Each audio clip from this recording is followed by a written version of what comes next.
As climate change continues to have a profound impact across the globe and here on Staten Island, the environmental issues highlighted each year on Earth Day are growing more and more pressing in the fight to save the planet, with some arguing that every day should be treated like Earth Day.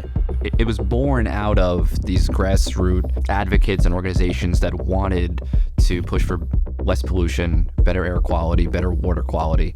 And that's really where it started. And from there, it became something that sort of mobilized not just the United States, but the planet in a lot of ways. I mean, there's some major pieces of legislation that came out of it. Clean Water Act, Endangered Species Act was the start of us acknowledging that there are extremely important elements of our environment that we historically haven't paid attention to and have to pay attention to.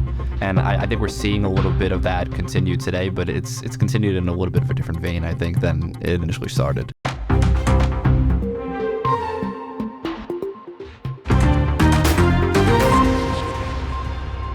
Welcome to the Staten Island Advances from the Scene, a podcast bringing you an inside look at the biggest stories on Staten Island with the reporters who cover them.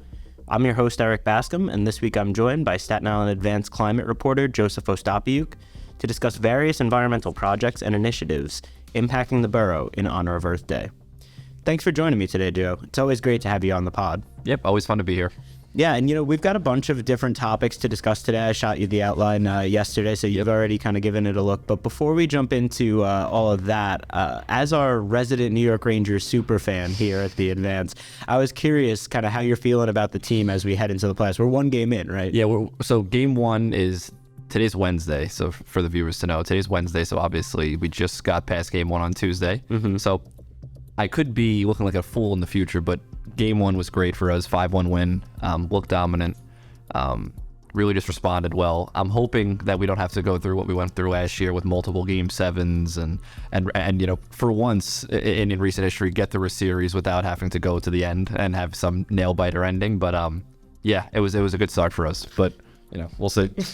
Yeah, that's kind of how it goes for New York fans, right? Yeah. You got the optimism early on, and then you kind of see how it plays out as things go. You never want to get too high early on, and as we've got basketball playoffs right now, I'm a Nets fan, and we're having opposite experiences right now. While you are riding high, we're down 0-2 here, and it's looking like a sweep. Yeah, there's not a lot of optimism in Nets land, but I find it so funny that the Knicks after game one, there's this such high optimism, and then you lose game two, and then it's just the immediate opposite. It's Tuesday immediately after one loss. That's often how New Yorkers respond to many things, including their sports. But let's move on to the reason that we had you on today, which is to talk about, I figured with Earth Day, you being the climate and environment reporter for us here, it was kind of the perfect opportunity to just kind of take stock of where you're at and some of your extensive reporting that you've done on these various topics. So first, before we really get into the specifics, can you tell us just a little bit about what Earth Day is, kind of the history and significance of it? Mm-hmm. Sure. So Earth Day started in 1970. That's 53 years ago now. It was born out of these grassroots advocates and organizations that wanted to push for less pollution, better air quality, better water quality. And that's really where it started. And from there, it became something that sort of mobilized not just the United States, but the planet in a lot of ways. I mean, there's some major pieces of legislation that came out of it. Clean Water Act, Endangered Species Act, Clean Air Act. And it really is just like, it was the start of us acknowledging that there are extremely important elements of our environment that we historically haven't paid attention to and have to pay attention to. And I think we're seeing a little bit of that continue today, but it's continued in a little bit of a different vein, I think, than it initially started. My first memories of Earth Day is like when you're a kid and you're in elementary school and they give you like a little picture of the globe and you draw it in, and you're adding, you're drawing little like park scenes and stuff like that. And so obviously it's great that people are introduced to these types of things so early on, but obviously it's much more than that, right? It really is become such an important focal point of the environmental activism that we see really throughout the year. And so I thought that a good place to start for this podcast would be the whole situation with Fresh Kills Park, right? Because I'm sure some of our listeners, most of them, I'm sure, are kind of aware of this, but Staten Island was once home to the world's largest garbage dump. You could see it from space is always what people kind of use when they talk about it, which is crazy to think about. And then throughout all of these years of really fighting the city to get this thing closed, they finally did, and they've done this huge rehabilitation project where they're now turning what was once really an eyesore and a detriment to the Staten Island ecosystem in many ways into this huge, expansive, beautiful public park. So I was wondering what you can kind of tell us about that project. And I believe we're kind of approaching the point where people are going to be able to go visit there soon. Is that right? Yeah, part of it. So, I mean, Freshkills landfill had a 5-decade-plus reign on Staten Island. It was an eyesore, a nose sore as well for many people. It closed in 2001 officially. And then in 2008, 7 years later, they announced that there was going to be this 30-year, it's a long process that's going to have to happen for this place to become, this public expanse of 2,200 acres. But you're right, there is the 21-acre North Park that's going to be opening first. I was told second quarter of this year, which could be any week at this point. We're in the second quarter of 2023. So that's going to be a big day, obviously. It's really just the first step. This park has a lot of steps to go, but it's the first step of being like, this was once this, but now it's transitioning to something else. And I think it is apt to start on this because it's obviously such a miraculous project for people who know what the dump used to be, right, to what this park is now. And I've been in the park multiple times, and I mean it's an incredible space. So just to see that sort of change, to see it renaturized and reclaimed by nature in a lot of ways, naturally as well, which I'm sure we'll go into, it's pretty incredible. Yeah, and if I heard you right on the numbers there, so the North Park that's going to be opening to the public is 21 acres, yes, right? And the full site is 2,200. Yes. Is that what you said? So we're only getting 1%, right? If I'm doing the math. You're my math guy. Yeah. So only 1% is going to be open in this part. So what does the rest of it look like, and what kind of work still needs to be done there? Sure. So North Park is a pretty interesting spot in itself. I don't want to diminish that area. It has a 20-foot bird tower. You get incredible views. I can't express enough how incredible the view is from North Park. You're gonna be able to see parts of Manhattan, parts of the creek that runs through Freshkills. It really is a very unique place. You're going to see a lot of wildlife. That's a big thing too. I mean, the wildlife that's there, and I covered this recently, is really incredible. From even if you're not into birding or something like that, just being there for a moment, you really get transported. You feel like you're not in New York City. I mean, that's the easiest way to say it. But there still needs to be a lot of work done at this point to allow the full park to be open. And they have this laid out in stages, and I covered this I think a couple months ago now, but the stages are going to progress, and we're going to get a little bit more, a little bit more, a little bit more, a little bit more. But I think people are going to be pleasantly surprised by, if you have a chance to go to North Park. Like I said, you don't have to be a bird, you don't have to be a wildlife photographer. I think you should just go, check it out. And I think that you'll get a different appreciation for this place, because while you won't be able to go on all of it, you'll be able to see a lot of it. Right. And when you stand 20 feet above on the observation deck, you're going to get a lot of views that you haven't seen before in New York City. Yeah, and so one last thing, and I don't even know if you're going to be able to really accurately explain this, but this always happens to me whenever someone's like, oh, this is a 20-acre park, this is 10 acres. I don't really know what an acre is. I don't know if you really know what an acre is. Can you give us maybe a comparison point for what that 21 acres, how does that, what would be a reference point on Staten Island or something that people would maybe understand? 20 acres isn't particularly large. I mean, I think people may know acreage by their homes, how much acres their homes are. So a home on Staten Island doesn't have an acre. That's what I was going to say.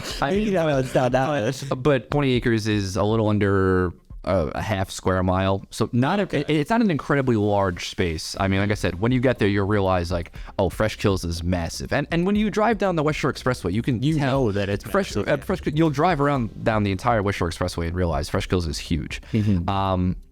And even when you're at the mall, when you're on Richmond Avenue, you can see, I mean, it's covered by trees a little bit over there by that bike path, but I mean, it's a large area. So you're going to get only a little snippet of this, like you said, about 1%, but it's going to be a pretty interesting 1%. It sounds like it, and I'm excited to have the opportunity to go out there and for some other Staten Islanders to really kind of get an appreciation for what they've been doing with that space. And I think especially people who grew up in that neighborhood, going to the dump, we hear these stories about the kids who used to climb on the garbage piles in the dump, which I don't know. I guess kids were built different back then, because you could not pay me to do that even at my youngest. Yeah, and it's funny. It's funny because you say that, because I mean, you see the seagulls that we see the photos, the archive photos, thousands of seagulls that would pick up the garbage, and now we're seeing these incredible migrating birds that are making this place their home. Ospreys, which are just an awesome looking bird, hawks, and it's so amazing to see it go from what it was just a few decades ago to what it is now. It's really something.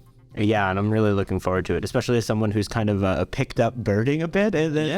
Discussed recently. That's a peaceful hobby. Yeah, it really is. It's very relaxing. And so we'll be right back. The Mayor of Maple Avenue is a powerful multi-part podcast about Sean Sinesy, a victim of former Penn State football coach Jerry Sandusky, who was arrested 10 years ago for numerous child sexual abuse charges. The podcast series is written and hosted by Pulitzer Prize-winning reporter Sarah Ganim, who takes listeners into the world of addiction rehabilitation, where society can be quick to celebrate the consequences for abusers while not addressing the needs of their victims. Subscribe now to The Mayor of Maple Avenue wherever you get your podcasts. Let's move on to another topic, which we've actually discussed on the podcast before, so I don't want to go too in-depth on it, and you guys can go back and listen to what we talked about then and go look at some of Joe's previous reporting on this. But I want to talk about offshore wind, because I think that with Earth Day in mind and renewable energy sources and clean energy, that this is really a big thing that we should hit on, especially because Staten Island seems to be uniquely positioned to be a big player in this industry in New York. So can you tell us just a little bit about what offshore wind is, why it's important, and why Staten Island specifically seems to be getting so involved in this recently? For sure. And you're right. I mean, when you talk about Earth Day, you have to talk about renewable energy. Everybody's really trying to work towards its weaning off of fossil fuels and infusing more renewable energy.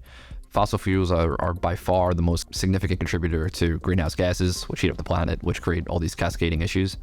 Offshore wind, really, the way I like to explain it, it's just an evolution of onshore wind, right? People have seen onshore wind turbines. If you're in Staten Island, you've seen them in Bayonne. They don't really work, but they don't move much. They don't. The one in Bayonne actually has a mechanical issue, but the offshore wind is these turbines on a supercharged scale. They're massive. So because they're offshore, they're much, much larger, considerably larger, hundreds of feet across and high. And basically how it works is wind, which is stronger out in the ocean than it is on land, pushes these large turbines. When they turn, there's a piece inside the turbine called a nacelle that generates energy. The energy gets transferred down the turbine into an underwater cable that goes to one substation in the water, and then it goes onto land and it'll be put into the grid. That's how offshore wind works, basically. I think people have seen onshore wind, and it's really just that magnified. Let's talk a little bit about Staten Island. And I imagine that the fact that we are an island, right, is kind of the main point of why we're so involved in this, right? Yeah, I mean, my first two notes here are location and geography. I mean, it's not magic how these turbines get out there. They don't, they're constructed here and they're transported out there. It's obviously, as you can imagine, very difficult to get these things in the ocean as it is. That work is treacherous and difficult and highly skilled work. So where we're located is extremely important. That there's leasing areas that the government is basically giving out to offshore wind developers, that they're going to be building these wind farms out there, and we happen to be very close to them. So you have to assemble these things, you got to have the pieces for these things. When you put them on boats that are going to go out, it's easiest to have it close to the location where you're going to be putting it. So it's really as simple as that, to be honest. Right, and we have kind of a couple proposed projects on Staten Island, right, that would be doing just that. Essentially, they would be almost manufacturing plants, if I'm understanding it right, that would create these pieces of the offshore wind. What are we calling them? Turbines? Yeah, turbines. Yeah, turbines. Yeah. And so that we're assembling them here. Staging facilities. Yeah, staging facilities. And so can you tell us a little bit about where those are located and kind of where they stand in the, in the development process? Yeah, sure. So first we have the Arthur Kill Terminal. I'm going to start furthest south. Arthur Kill Terminal, it's below the outer bridge for people who need a reference point. That facility was the first one that sort of popped up. It recently received $48 million in funding. It got some federal support. It's included in some supply chain investment plans, and I'm going to save the viewers from what that means. But basically, as the state is looking to build these farms out in the ocean, these companies also have to invest in areas that create these facilities, so they have to support them. And Arthur Kill Terminal is included in them. There's two other ones that are actually run by the same company called North Point Development that are north of them, of the Arthur Kill Terminal, above the outer bridge. One of them is called Staten Island Marine Terminal. And then there's another site, which we know as Staten Islanders as the site where the old LNG oil tanks are. Yeah. Which, I mean, if you've driven at all on Staten Island, you know what they are and you know where they are. And you know how hard it is to get those things down. But this group has a plan for that. And those two sites, which is a little more up in the air at this point, but at least one of them are going to be similar to Arthur Kill Terminal in the sense that it's going to be a staging area.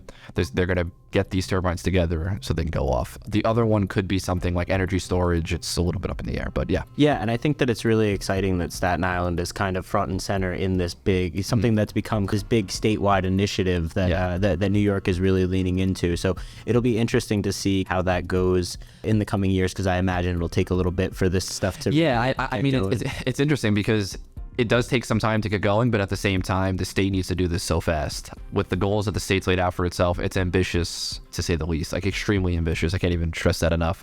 And to reach that, you have to have these facilities in place. You have to have the workforce in place to do it. You have to have the training in place so that workforce knows what they're doing. And then you have to have the money behind it. Staten Islanders right now, I don't even know if they fully understand where we stand with this, but we're at the precipice of a massive, massive opportunity for the borough, both with jobs and just notoriety in general. I mean, we're going to be a central piece of this. So it's just a matter of if that execution does come through, Staten Island is going to be forever changed, especially on the West Shore. Yeah, absolutely. Let's move on to something, obviously we all know that Staten Island is referred to as the borough of parks, right? We see that on the signs when you come across the bridge. You've been doing this reporting for a while now that I find really interesting about the amount of funding that the Parks Department gets and what it was promised and what it actually ended up receiving oftentimes. So correct me if I'm missing anything here or if I'm slightly off, but my understanding is that Mayor Eric Adams, when he came into office, he had committed to putting at least 1% of the New York City's total budget, which by the way is the largest municipal budget in the country, just to be clear,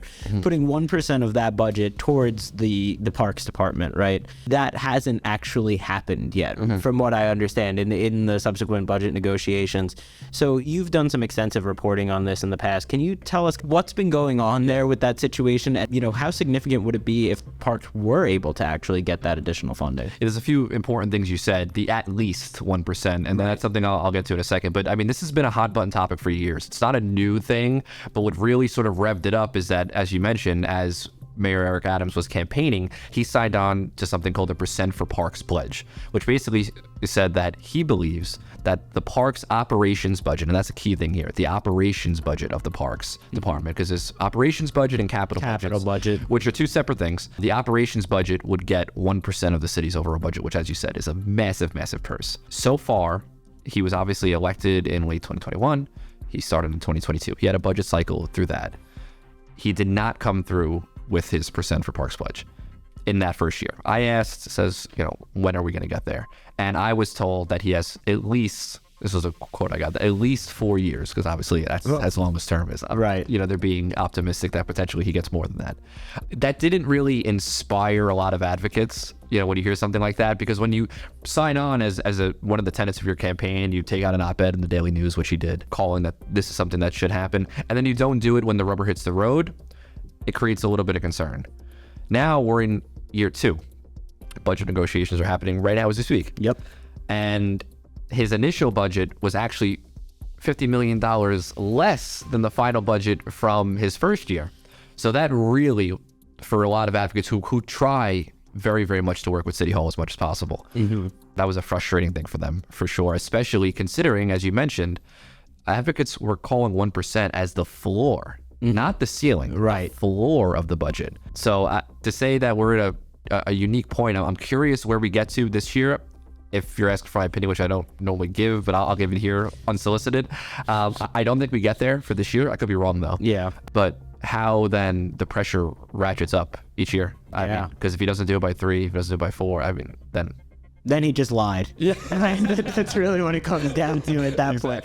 But I'm curious, in your conversations that you've had with some advocates on this topic, that additional funding, what would that be used for? How would that help the New York City Parks Department? Yeah. What would they be able to do that they can't currently? Yeah, I mean, first of all, it would be massive for the Parks Department. I mean, the Parks Department manages a lot of land and just simply does not have the workforce to manage it as a result.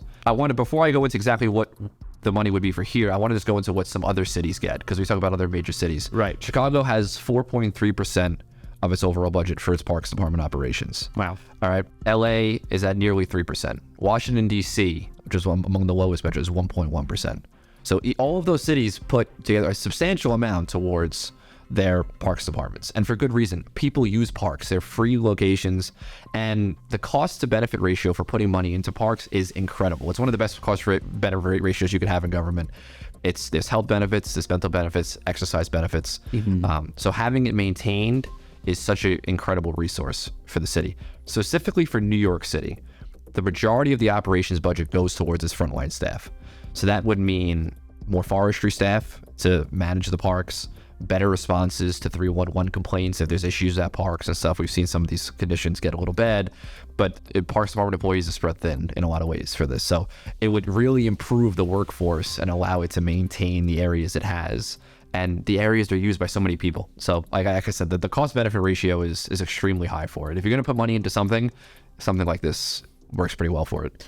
Yeah, and it's interesting to me that you said that the parks budget in the preliminary budget proposal that Adams put out this year is actually lower than last year, right? Yeah, so I mean, we know how negotiations work. You never give your final number to start, but it was more so a little bit frustrating for advocates I spoke to, and I wrote a story when it initially came out, and there was just concern that, like, are we working in the right direction? If we fell short last year, we acknowledge we fell short last year, but then we come at this year and like don't make a commitment to improve and actually step back, even if it's $50 million, which in the terms of a whole budget isn't a whole lot, as crazy as that sounds. Yeah. But it is interesting that it was a step back. And you wonder how much of that was like a dig at it. Let's move on to something that I guess is actually kind of a crossover of our two beats here. This is something that the Department of Transportation has done for a number of years now. I think maybe we're going on 7 years or so. And this was actually something that the current commissioner, Ydanis Rodriguez, had come up with during his time in city council. And it's this idea of car-free Earth Day. And so every year on Earth Day, they encourage New Yorkers to leave your car at home, take the bus, take the train, take a bicycle, walk around where you need to go, and just have that day as less pollution because less people are using their cars to get around. The challenge for that here on Staten Island is that this is the most car-dependent borough by far, and you really can't get around without a car depending on what you need to do, unless you're going to allocate an hour and a half of your day to commuting to one location or the other. I mean, we were just talking about before we started here, between having one train line, no connecting subway, we really don't have an opportunity to participate in this car-free day, and I imagine that it's something that's very frustrating, and I just think it's hard for, and we'll get to this a little bit later too, for Staten Islanders to be environmentally conscious in their transit decisions based on the options that we have here. Yeah, I mean, you probably won't find someone who dislikes driving more than I do. I despise driving. If I didn't have to drive, I wouldn't, ever, right? But we just don't have that option here on Staten Island. We talk about a lot of the changes the city's making. The city's undergoing significant changes, but it often feels like those changes are happening separately from Staten Island. That the changes are happening in one place, and Staten Island just... It's a different borough. We don't have the same sort of layout, and the solution that works in Brooklyn or in Queens, it may not work here. It often doesn't.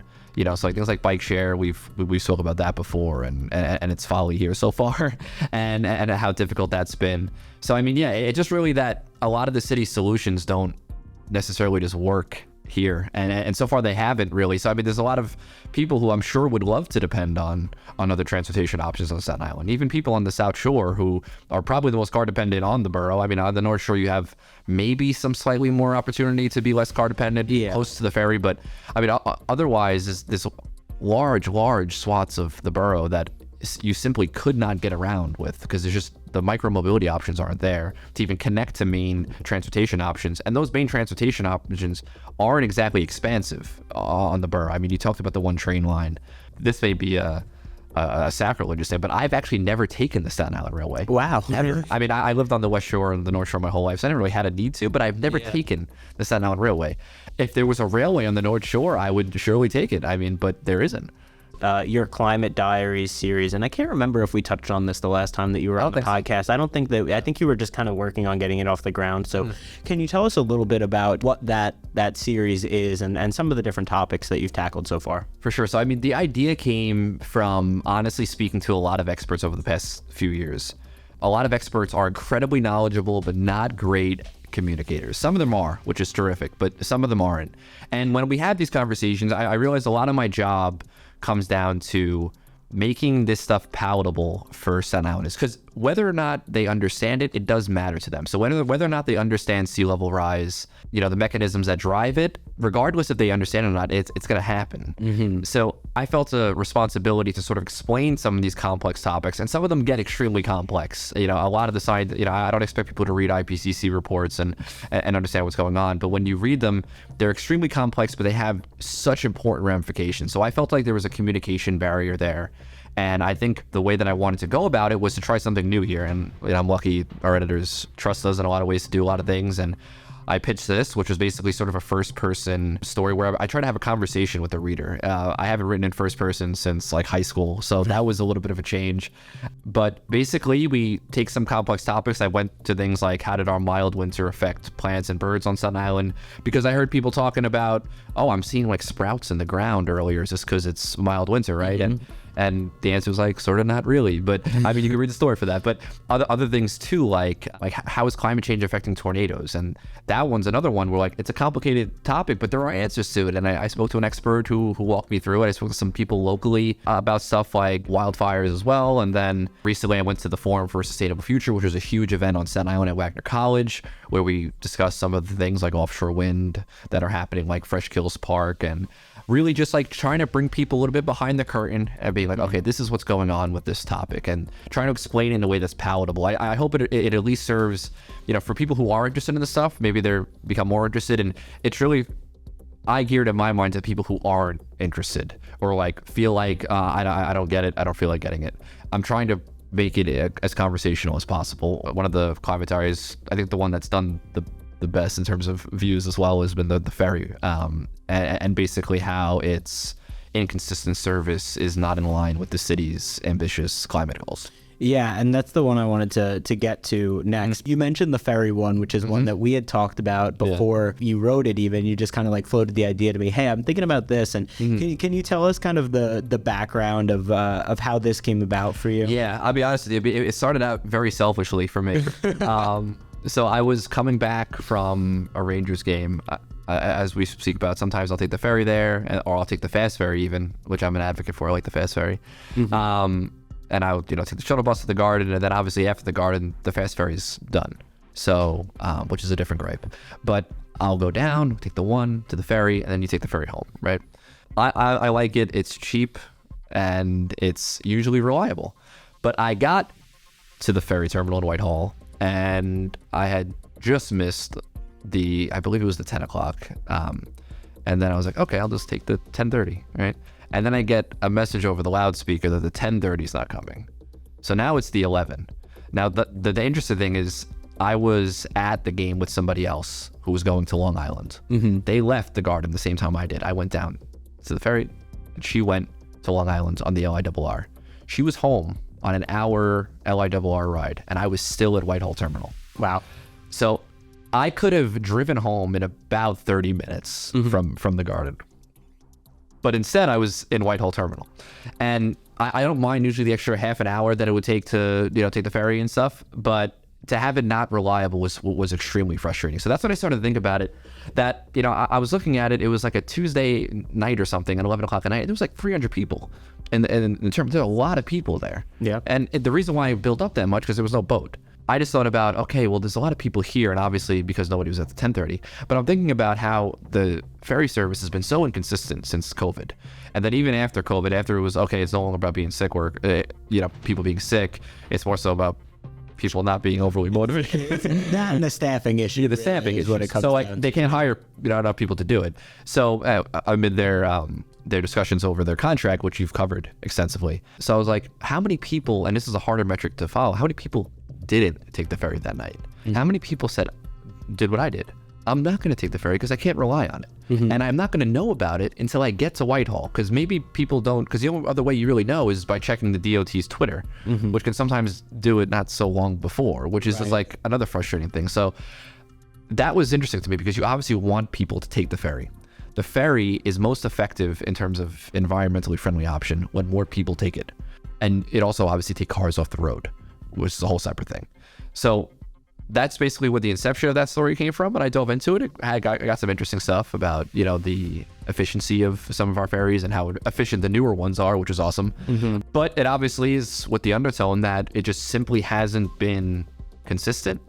And that consistency is hurting both Staten Islanders who just want to travel on the ferry, and then also the city in terms of how it wants to reach these goals and talk about things like car-free days. I mean, people would take less cars through those tunnels and over those bridges if the ferry was there. Yeah, I mean, it's really as simple as that. If you want to encourage people to use mass transit, to use transportation alternatives, then you need to make those types of services available and reliable and consistent. And so if that's not the case, people are just going to drive their car because it's easier and it's more convenient for them. And so that's really just what it boils down to there. And on the Staten Island ferry thing real quick, I am working on a large project highlighting, as you mentioned, I've been covering these issues for about 3 years now, and so there's a lot of different content. We're trying to take a fresh look at it and tackle it from a new angle, and so the readers can be on the lookout for some exciting ferry content in the future. But let's move on, and this kind of ties back to our conversation that we had about the DOT Free Earth Day, and really about the Climate Diaries discussion that we just had too regarding the ferry. But on Staten Island, something that I've noticed as the transportation reporter is that it can be difficult in some cases to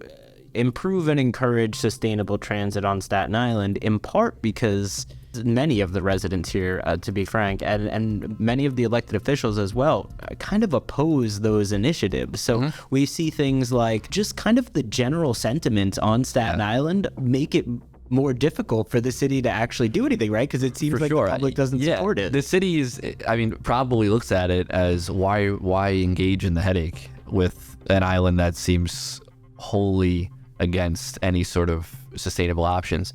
But I'm a persistent optimist. I think there remains options for the city to work with Staten Island on things regarding sustainable transit, but I think it really has to change the way that it approaches it. I think that they have to do a better job of understanding Staten Island's opposition to a lot of things, how that a sentiment of war on cars is pretty entrenched here, and how the solutions that you're gonna find, if there are any, are gonna have to be done in tandem with the community in a lot different way than just adding people in Brooklyn and Queens. They just want more bike lanes. They know what they want. That's how they have to get it. On Staten Island, it's different, but I think people would be, like you said, with the bike lane on Highland, when it's there, I think people are going to use more of this stuff when it gets there. I think that if you start to work with them and say, we'll do A, B, and C, I think you'll see uptake, but I think the initial stages have been just so fiery and back and forth that it becomes debilitating, I think, to even start a project sometimes. Yeah, and it's really almost like a vicious cycle in some ways, right? Where it's just like, Staten Islanders always have to drive. We can't get anywhere unless we drive our car. And then the city's like, okay, well, like maybe we'll put in this project so that maybe more people can bike or more people have access to the train station or the bus stops. And it's like, no, well, we need our cars here on Staten Island, so you can't put that in because then it's going to get in the way of the cars. And it's like, okay, but we're just kind of going in this big circle here. For sure. But one thing I wanted to touch on before we go, and this is also something that we've talked about on previous podcasts, and our listeners can definitely go back and check out this reporting and check out that podcast. But I wanted to talk a little bit about the Staten Island 2100 series that you did last year, and just kind of tell the listeners what that was about and some of kind of the key takeaways that you had from your reporting. The entire series was based on a set of reports that was released by the United Nations International Panel of Climate Change, IPCC. I mentioned them earlier. And basically, it was centered on taking some of those projections, some of the latest science around climate change, and sort of localizing it, taking that and some other projections that are around local projections, and sort of visualizing it for Staten Islanders. I feel like climate change reporting, in a lot of ways, feels far off for a lot of people. They hear things like ice caps and glaciers, things that they've never seen before, and it doesn't really hit home as hard. So I felt like climate change reporting has to be local, and it needs to be localized in a stronger way. And that's what the whole series was centered on, making these visualizations of places streets of institutions and showing the threats that they're facing, showing the ways that we're hoping to mitigate those threats, and showing the questions that we still have, and while also explaining, as we explained before, some of the science behind that stuff. So that was really the the focus of it, and that was my goal for it. But I mean, you mentioned takeaways. I think this is your next question here, but you know, the purpose of the project for me was just to talk to a lot of people. I spoke to dozens of experts and Staten Islanders as well. And some Staten Islanders can be experts in their own right. If you live in Great Kills for a long time, you see changes in Great Kills for sure. Absolutely. So I mean, I think I led off the series with that, with a Great Kills resident who has seen water encroach farther and farther since when he was first there to now. And you ask a lot of people on the East Shore, they have a very impactful relationship with the ocean over there after Hurricane Sandy. So there's a lot of people over there that are sensitive to those topics, but then there's a lot of people who, after storm like Ida, that was sort of flooding inland, you didn't have to be on the coast, you just had extreme rainfall flooding, that were getting a whole new taste of it. And you know, when you tell them, oh, this stuff is, you know, believed to happen more often in the coming decades, they're scared of that, and rightfully so. I mean, it creates a lot of issues. It creates dangers for people. We saw people die in New York City because of that extreme flooding. So the takeaway for me was just the level of urgency. There was a level of urgency in every expert I spoke to. No expert was like, yeah, we can take it slow these next 10 years. They're more like, we haven't been taking it fast enough for the last 30. We have to, you know, do triple time now. So that was the big takeaway for me. And I hope that level of urgency came across for people to understand how important it is, especially on an island, you know, an island surrounded by water that's threatened by a lot of climate change impacts. Yeah, and I think that this really just ties back to what we had just discussed earlier of taking those complicated scientific topics, right, and putting it and framing it in a way that our readers will understand and can see, in this case with the visualizations that you did with the project, which were really cool. I would highly recommend, again, that anyone who has not seen this go back, read those articles, watch those videos, and you can listen to our full podcast that we did on that series as well. So thank you so much for joining me today, Joe. It's always a pleasure having you on, and I hope to have you back on soon. Yeah, thanks for letting me come on and talk about some of the stuff, and I hope people, you know, read some of the reporting, and if you have questions, reach out. Great. Thank you for listening to the Staten Island Advances from the Scene. If you like what you've heard, please make sure to rate and subscribe wherever you get your podcasts, and visit silive.com for the latest on all these stories and more. Thank you for supporting local journalism.